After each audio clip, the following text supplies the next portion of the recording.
Capítulo 64. O que não fazer no jogo do seu filho. Polêmico, hein? Vamos começar com isso.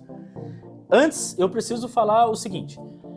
Todos vocês enxergam com constância pais que tomam algumas atitudes dentro do ginásio, dentro do estádio, em apoio ao seu filho. Aí você fala assim, eu posso fazer o que eu quiser, por quê? Porque eu sou pai. Não, você não pode. Você pode torcer, vibrar, levar pompom, mas dar orientação, xingar o árbitro, brigar com outros pais, de maneira nenhuma, né?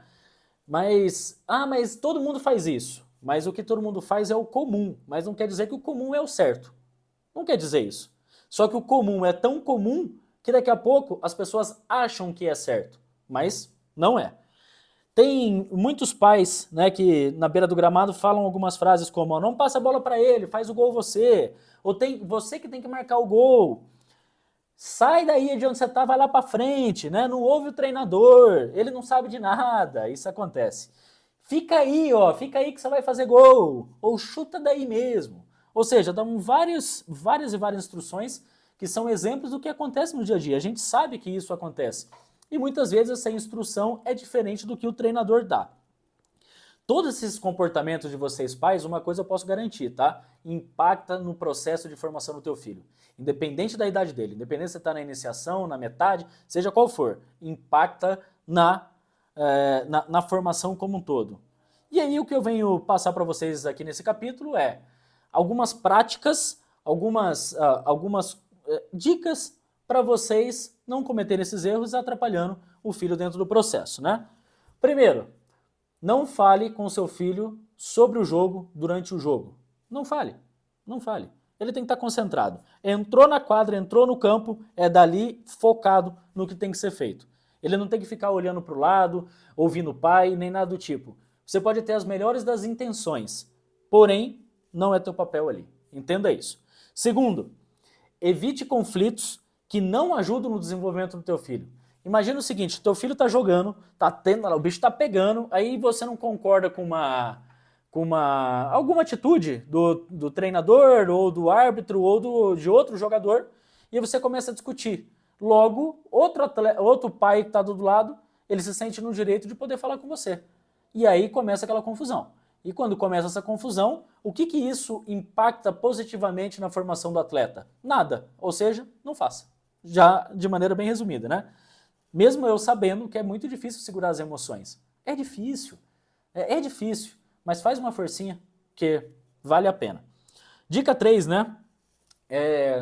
Jogadores e treinadores têm um trabalho a fazer. Eles não estão ali de brincadeira.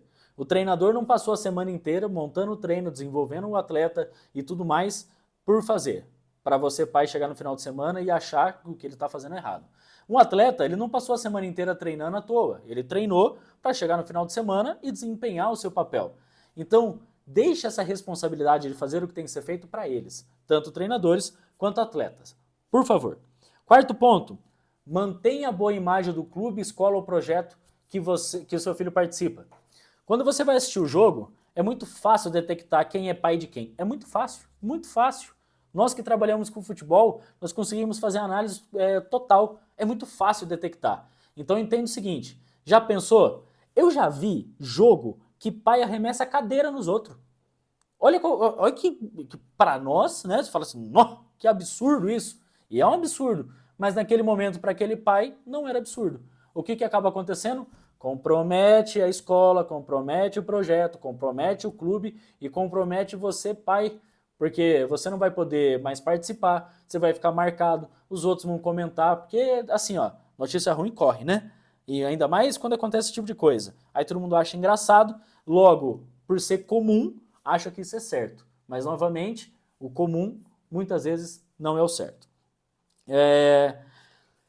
Aconteceu numa das palestras que eu fui fazer, um avô chegou para mim e falou assim, Vinícius, o meu neto pediu para eu não mais ir no jogo dele.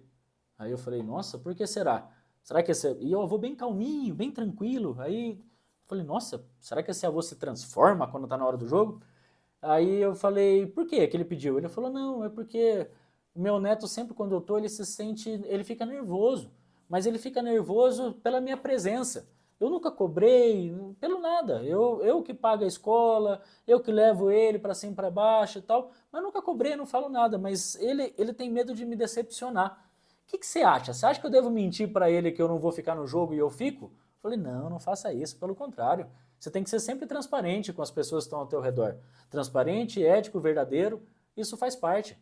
Já pensou se você finge que não vai ficar no jogo, fica no jogo, o teu neto te vê, aí que ele vai ficar mais decepcionado ainda. Consegue entender? Então, sempre a verdade é o melhor caminho. Dica 5. Deixe o treinador comandar a equipe, tá? Durante a partida. Por mais que você acredite que você pode contribuir, deixa o treinador. Não é papel seu. Eu não vou falar mais sobre isso. Fechado e acabou, tá?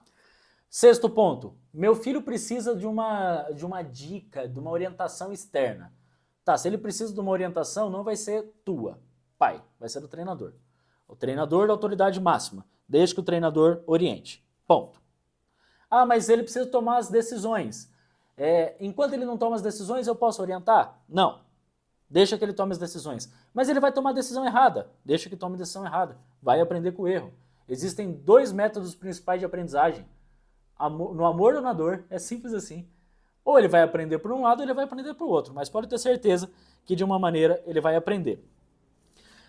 Ponto 7. Não discuta sobre o jogo com seu filho na frente de outros pais e de outros atletas. Não faz sentido, tá? Faz sentido nenhum. Porque muitas vezes você vai passar teu ponto de vista para outro pai, para outro atleta, e às vezes não é a realidade. Toda história tem 3 versões, a de um lado, a de outro e a verdadeira. E muitas vezes a história do teu lado não é a mesma história do atleta e também não é a verdadeira.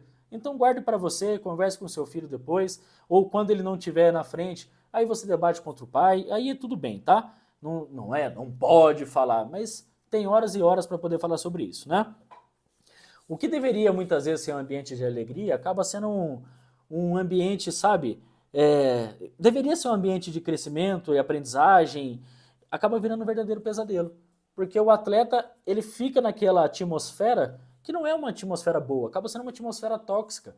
Que em algum desses pontos que eu falei, se vocês não se policiarem do que vocês estão fazendo, vocês vão acabar atrapalhando o desenvolvimento do filho de vocês da maneira desportiva, mesmo sem saber e mesmo sem querer. Até porque eu acredito no fundo do coração que nenhum pai em sã consciência quer o mal do filho.